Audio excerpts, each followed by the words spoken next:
Pemirsa, saat ini sudah bergabung bersama kami Bupati Tapanuli Tengah, Masinton Pasaribu. Bang Masinton, sekali kami turut berduka atas apa yang terjadi di Tapanuli Tengah, tapi kami ingin tahu Bang, kondisi terbaru dari sana mengenai korban jiwa karena wilayahnya masih banyak yang terisolir kabarnya. Bang Masinton. Ya, terima kasih Andro.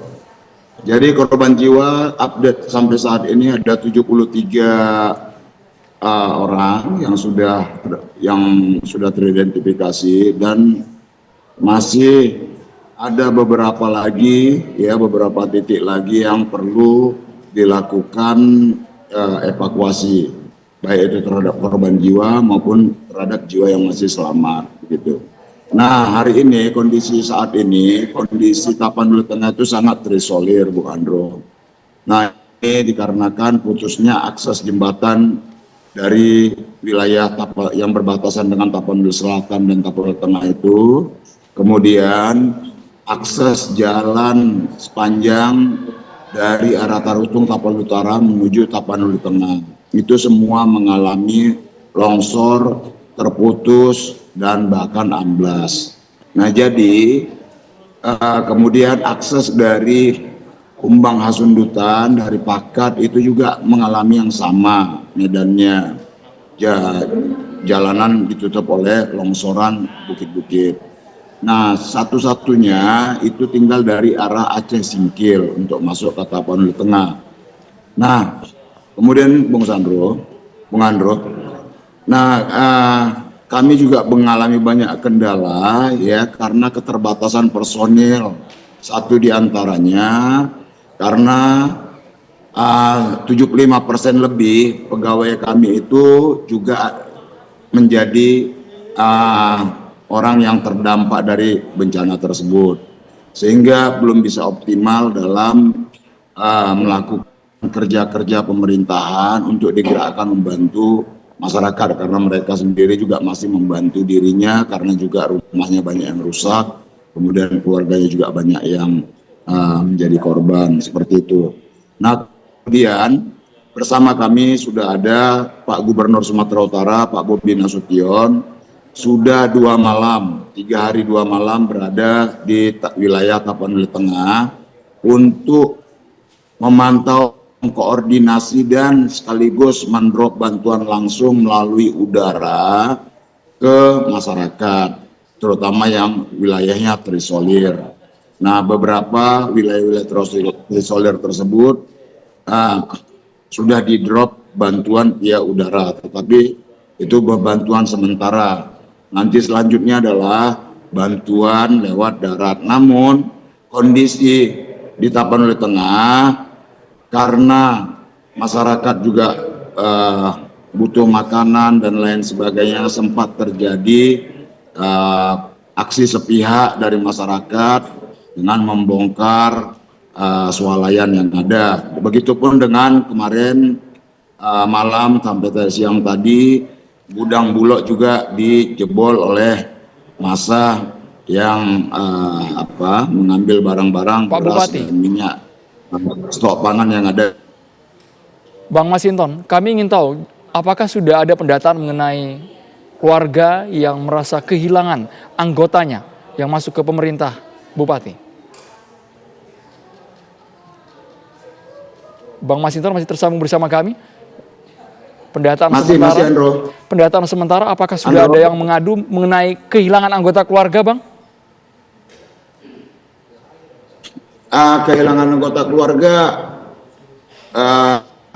di daerah yang terisolir, kami sudah mendapatkan laporannya, ya, dan belum bisa dilakukan proses evakuasi karena harus membutuhkan alat-alat berat, karena disebabkan juga akses yang sulit untuk memobilisasi alat berat ke sana dan juga akses personil. Tapi tadi 90 personil SAR, baik itu yang dikoordinasi oleh Basarnas beserta elemen TNI, Polri beserta relawan, itu sudah dikerahkan untuk bisa menjangkau titik-titik yang mengalami kesulitan akses untuk bisa mengevakuasi korban yang tertimbun maupun korban jiwa yang masih selamat, seperti itu.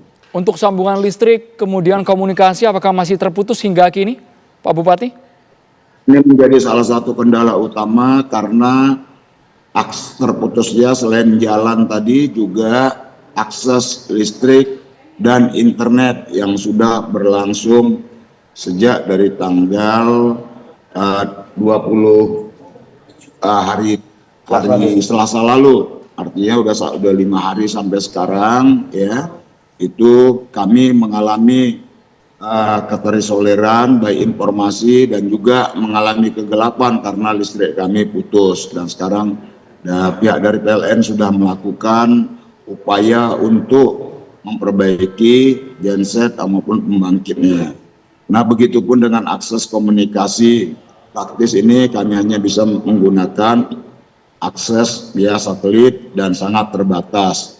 Nah, kami berharap tentu ini bisa dari pusat kementerian bisa mengatasi untuk kami agar kami bisa memperoleh layanan listrik dan juga internet seperti itu. Pak Bupati, apakah sejauh ini sejujurnya harus dijawab juga, apakah masih ada desa yang betul-betul susah untuk dijangkau karena aksesnya tertutup, material longsor, kemudian lumpur bercampur kayu juga? Apakah sebenarnya masih ada titik yang sampai sekarang belum terjamah sama sekali? Ada beberapa desa ya yang sama sekali belum bisa kami jangkau karena keterbatasan personil dan medan yang sulit. Itu berkisar ada 8 desa yang belum bisa kami akses sama sekali. Tapi beberapa sudah mencoba untuk berjalan kaki ya untuk mendapatkan informasi dan membantu evakuasi seadanya seperti itu. 8 desa ini perkiraan ada berapa jumlah penduduknya, Bang Masinton?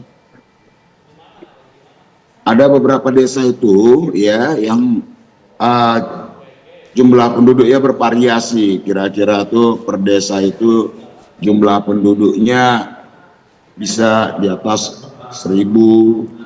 Ada yang variasi lah, ada desanya yang penduduknya cuma 600 jiwa gitu-gitu.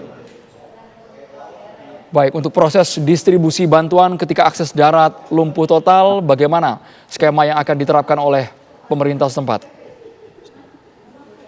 Nah, praktis tinggal udara. Nah, ini beberapa tadi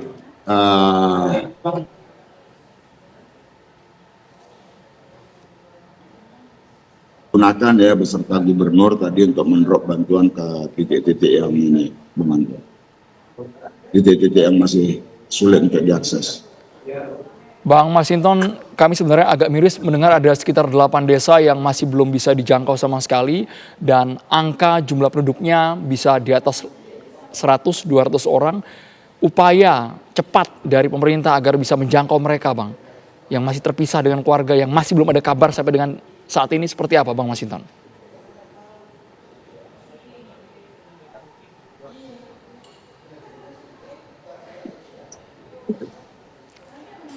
Bang Masinton masih tersambung bersama kami. Kami ingin tahu bagaimana upaya cepat dari pemerintah untuk mencari korban yang masih dinyatakan hilang, khususnya di 8 desa yang tadi belum terjangkau sama sekali, Bang.